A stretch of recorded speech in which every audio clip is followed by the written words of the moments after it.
Welcome to the deep dive. Today, we're looking into something really serious, a critical operational failure.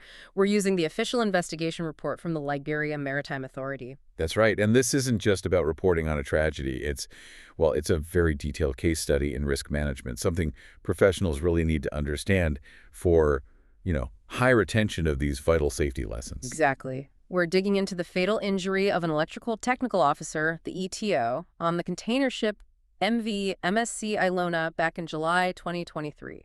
This happened at the Colon Container Terminal in Panama. Mm-hmm. And the report from the Flag Administration, it really lays out the findings about a collision between the ship's own crane and the terminal's massive gantry crane. So our mission here is pretty clear. We need to get past the tragic outcome itself and really analyze the sequence of failures, communication, procedures, training that the investigators identified. Yeah, it's not about blame. It's about understanding how these things can stack up, how the system failed, so the lessons actually stick. Okay, so setting the scene. The vessel arrived for standard operations, right? Loading, unloading containers. Getting provisions, disposing of garbage, pretty routine stuff on the surface. But the setup itself had inherent risks. How so? Well, you had the ship using its own equipment, this monorail crane over the side, at the same time as the terminal was operating these huge shore-based gantry cranes. Complexity right from the start. Okay, let's walk through the timeline. Early morning. What happened first? Around 8:10 a.m., the ship's command gave the okay for the crew to get the ship's monorail crane ready. They needed it to receive some spares first. And then later for garbage disposal. Exactly. And here's a key point. The crew requested permission from the stevedore foreman on the dock. Okay. And they got it. But it was verbal permission. First, around 8:30 for the spares, then again about an hour later, 9:39 for the garbage. It's verbal. With those giant gantry cranes moving around nearby, that sounds risky. It really does. Okay. And the investigation confirmed the understanding or the agreement given by the terminal's general foreman. Permission was granted, yes. Right. Provided that the ship's crane would be stored, retracted inboard as soon as this job was done.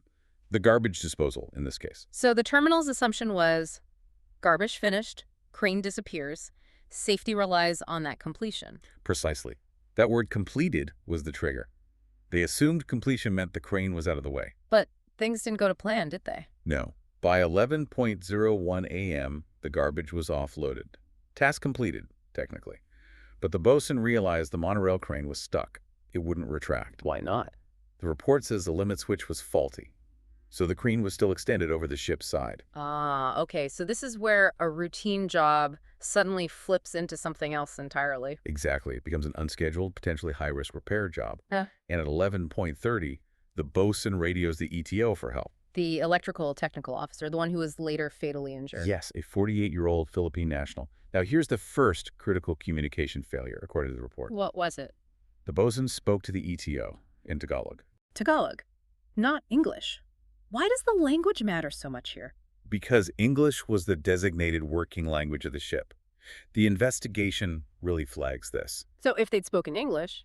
Other crew members, maybe even an officer on the bridge monitoring the radio, might have understood what was happening, that there was a breakdown, that a repair was starting on equipment stuck over the side. But because it was in Tagalog, it was essentially a private conversation. Sort of, yeah.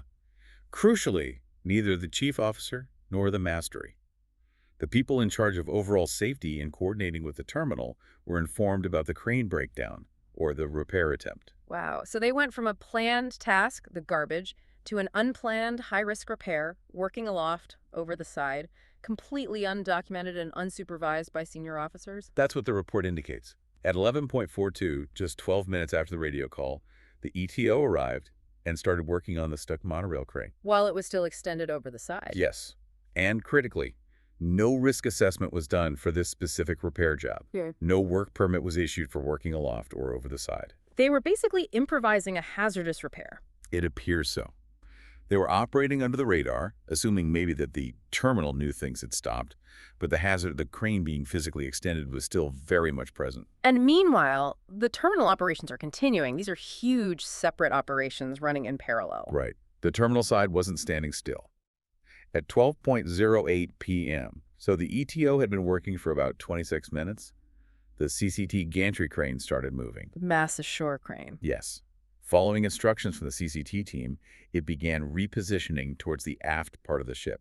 bay number 62. Which was right where? Right where the ship's monorail crane was stuck, extended over the side. The ETO working on it. Oh, no. People on deck, the bosun, another crew member, some stevedores, they saw the gantry crane moving towards the monorail. They started shouting. Trying to warn the gantry crane operator? Yes, frantically shouting for him to stop. But it was too late, or they weren't heard or couldn't react in time. And the gantry crane hit the monorail crane. It did. Collided with it, causing fatal injuries to the ETO. Just a horrific outcome resulting from multiple safety layers failing almost simultaneously. It's devastating. When you lay it out like that, it wasn't one single thing, was it? No, and that's what the investigation concluded. The root cause wasn't a single mistake. It was a cascade of failures. And that really is the crucial lesson here for anyone listening, for retention. Safety rarely fails in just one isolated spot. Okay, let's pull together those systemic issues, the contributory factors the report identified, starting with that ship-to-shore interface. Factor 1, the communication breakdown between the ship and the shore. It wasn't just about not shouting loud enough at the end. What was the core failure there? The ship's crew never told the terminal team about the repair. They didn't communicate that the crane was broken and needed extra time extended over the side after the garbage job was done. So the terminal granted permission for the lifting and disposal. But they were never informed about the change in the situation. They didn't know about the unscheduled, high-risk maintenance happening in that space. But what about the terminal's responsibility, moving that huge crane? Good point. The report notes the CCT team also failed. They didn't visually verify or confirm that the ship's monorail crane was actually stowed and the area was clear before moving their gantry crane. They relied on the initial verbal agreement's condition that it would be stowed after the job. An assumption. Exactly. An assumption, not a positive confirmation. A critical failure on both sides of the ship-shore interface. Okay, factor 2. That internal language barrier again. The use of Tagalog. Yes. The finding was stark. If that crucial request for help with the broken crane had been made in English, the ship's required working language. Others might have heard. Potentially, yes. Yeah. Officers monitoring radios might have picked up on it, understood the gravity. Hey, they're starting a repair over the side near the gantries. And could have intervened. Maybe initiated an all-stop on cargo ops. So using the common working language isn't just box ticking, it's a built-in safety redundancy. It absolutely is. It allows for oversight and intervention, especially when things go wrong unexpectedly. Relying on a language only some understand in a critical moment bypasses that safety net. Which leads us to factor 3. The procedural failures on board the ship itself. Right. This is about the internal safety processes just not being followed. The report is clear. No risk assessment for the repair.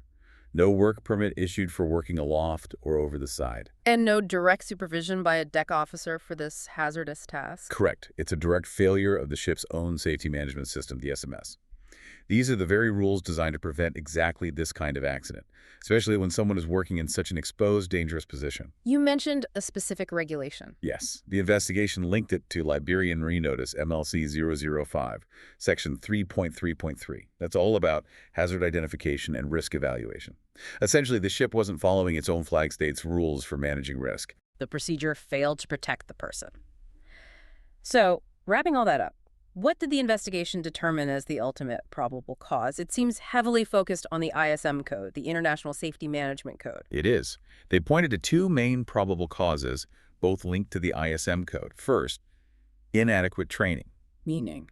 Citing Part 6.5 of the code, it means the company hadn't ensured the crew, including officers, were properly trained and drilled on doing mandatory risk assessments and using the work permit system correctly, especially for dangerous jobs like working over the side. So the training didn't translate into automatic safe practice under pressure? Apparently not.